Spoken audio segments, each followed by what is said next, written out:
आज Bharat technology provider के रूप में इमर्ज हो रहा है। भारत आइए, हमारे साथ मिलकर काम करिए। ये हमारा सेकंड ऑफिसर की बॉडी है, डेड बॉडी 2 दिन हो चुका है। अब ये बॉडी डिकम्पोज होना शुरू हो गया, लेकिन अभी हमारे कुछ ऐसा पॉजिटिव रिस्पांस नहीं मिला। हमने कांटेक्ट किया इंडियन एम्बेसी को भी। आयोजित सद्भावना रैली के दौरान गौ माता को राष्ट्रीय पशु घोषित करने की मांग उठाई गई। नरेंद्र मोदी साहब फ्रांस गए हुए हैं। वही वहां जाकर बताना होगा ना, आर्थिक संकट से उबारने के लिए नरेंद्र मोदी साहब कितनी मेहनत करते हैं। चाहे कुछ भी हो, चाहे वो विदेशों का दौरा करके वहां से ज्यादा निवेश लेकर आना चाहते, तो कुछ ऐसी ही निवेश की बातें बताई जा रही थी। फिलहाल जो मैं आपको दिखाऊंगा उसे देखकर आप अंदाजा लगाइए, जिस उम्मीद के साथ फ्रांस वो निवेश के उद्देश्य से गए हैं, वो निवेश मिलता हुआ नजर आएगा। क्योंकि निवेशक उस तरीके से गंभीरता से उन्हें सुन रहे हैं क्या? जी हाँ, पहला ये क्योंकि जिसके सामने आप बोल रहे हो वही अगर आपको गंभीरता से न ले तो। क्योंकि गंभीरता से किसी भी व्यक्ति को तब लिया जाता है जब वो अपने मन से कुछ बात अपने देश के बारे में, अपने बिजनेस के बारे में, अपने जो तमाम चीज़ें वो लेकर आए उसके। जब आप दोनों तरफ टेलीप्रॉम्प्टर लगाकर पढ़ेंगे तो लोग कहेंगे इससे बढ़िया तो प्रेस विज्ञप्ति दे देते, उसमें जो लिखा होता हम उसे ज़्यादा गौर से पढ़ लेते।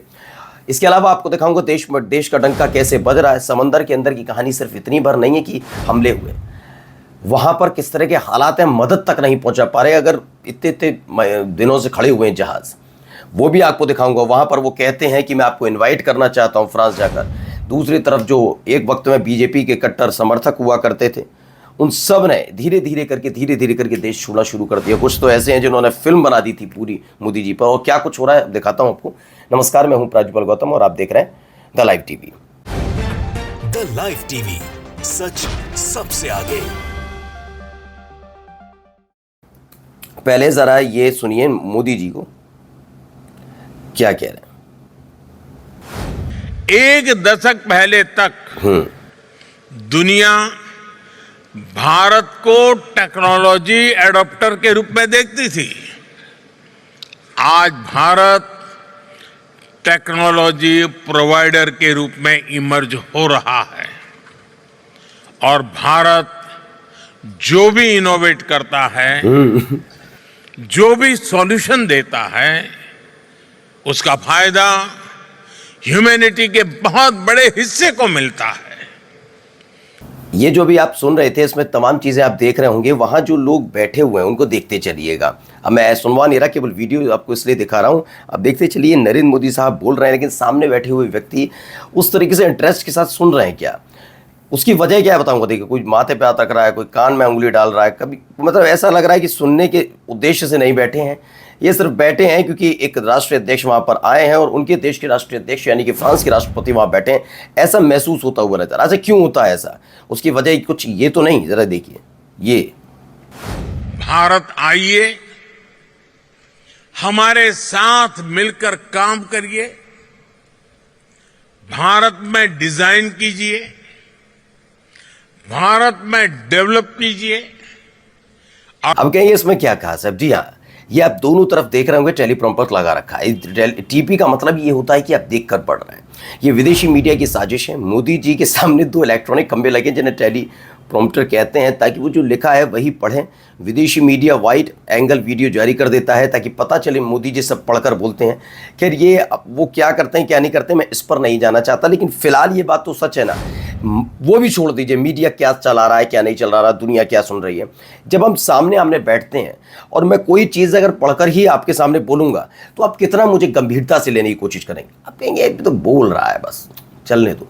यानी व्यवस्था आती है ना कि जो देखकर ही बोल रहा है तो उससे बात करने का क्या फ़ायदा। उस टाइप की फीलिंग नहीं आ रही कि आपको। आइए दूसरी तरफ देखिए, कट्टर बीजेपी समर्थक हैं आर माधवन अपने बेटे के लिए दुबई शिफ्ट हो गए हैं और मोदी जी कह रहे हैं आप आइए यहाँ इनोवेटिव करिए। अजान से परेशान होने वाले सोनू निगम दुबई शिफ्ट हो गए, ठीक है ना।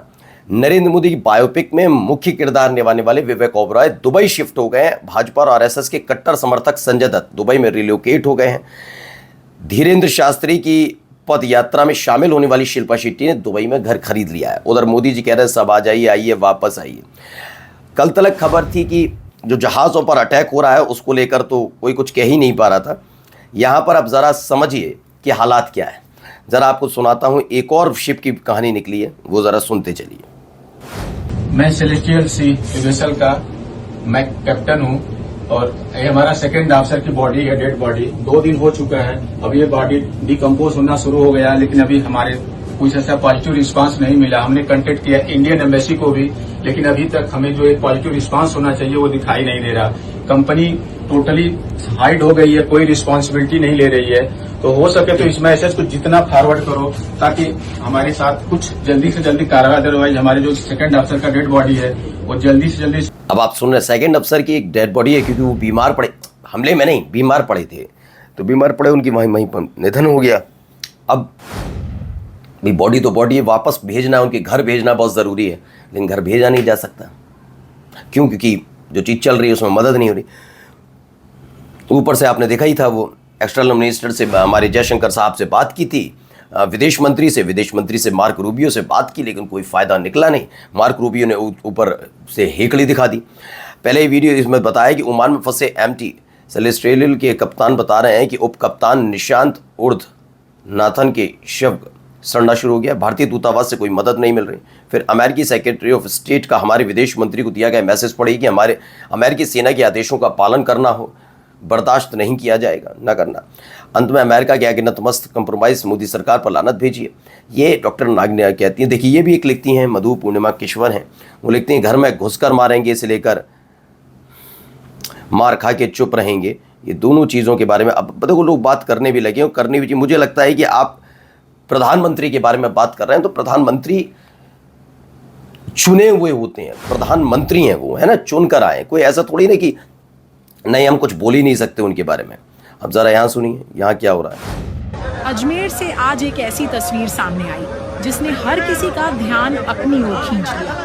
अजमेर दरगाह क्षेत्र में आयोजित सद्भावना रैली के दौरान गौ माता को राष्ट्रीय पशु घोषित करने की मांग उठाई गई। रैली में बड़ी संख्या में लोगों ने भाग लिया और हाथों में तिरंगा लेकर सामाजिक एकता और सद्भाव का संदेश दिया। इस दौरान गौ माता के सम्मान और संरक्षण को लेकर भी अपनी बात रखी गई। फिलहाल इस पहल को लेकर शहर भर में चर्चा का माहौल है। इस मुद्दे पर आपकी क्या राय है? देखिए, यही बात उठी है। अजमेर में मुसलमानों ने गाय माता की रक्षा के लिए रैली निकाली है। वो कह रहे हैं हम नर्मदा जी के मुंह से मुसलमानों की तारीफ में 4 शब्द नहीं निकलेंगे, क्योंकि पैसे तो उसे गाली देने पर मिलते हैं। यशवनी सोनी ने लिखा है। दरअसल ये इस तरह के हालात यहाँ बनते हुए नजर आ रहे हैं मुसलमानों के मामले पर। देखिए, फिलहाल गाय वाला मामला जो इन्होंने लंबे समय से चलाया, पश्चिम बंगाल के मुसलमानों की मैं बात मानूंगा, उन्होंने वाकई चीज़ें पलट कर रख दी। सोचिए, जो बड़े बड़े संत अपने आप को कहते रहे, जो इस समय मुख्यमंत्री भी हैं, समझ गए मैं किसी बात कर रहा हूँ, वो विधायक जो है संत, लेकिन विधायक बने, उन्होंने इन्हीं मुद्दों पर चुनाव लड़ा, इन्हीं मुद्दों के इर्द गिर्द वो घूमते रहे।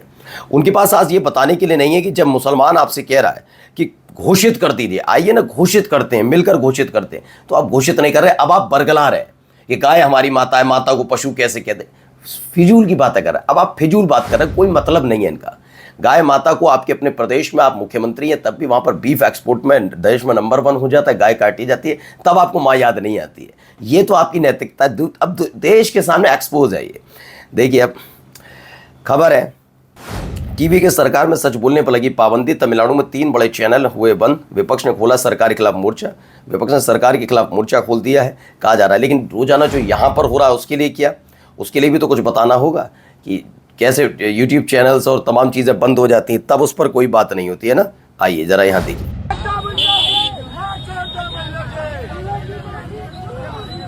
और आज देवभूमि के सैंसपुर विधानसभा के बैरागी वाला क्षेत्र के अंदर जो एक हिंदू युवक की निर्मम हत्या करी गई है जिहादियों द्वारा, उसी के उपलक्ष्य में संपूर्ण हिंदू समाज, विश्व हिंदू परिषद, बजरंग दल और अन्य हिंदू संगठन मिलकर अपना अब देखिए क्या हो रहा है। बैरागी वाला, देहरादून, उत्तराखंड। विनोद कश्यप के कत्ल के बाद हिंदुत्व की भीड़ ने पुलिस की हाजिरी में मुसलमानों को बेहद गालियां बकी। इलाके के लोग बता रहे हैं कि उसी भीड़ ने मस्जिद पर और मुसलमानों के घरों पर पत्थर बरसाए। अल्लाह हिफाजत फरमाए। ये कहा यार, अब लगातार यही तो हो रहा है। आराम से कुछ भी करिए, कैसे भी करिए, फर्क नहीं पड़ता। नमस्कार। द लाइव टीवी, सच सबसे आगे।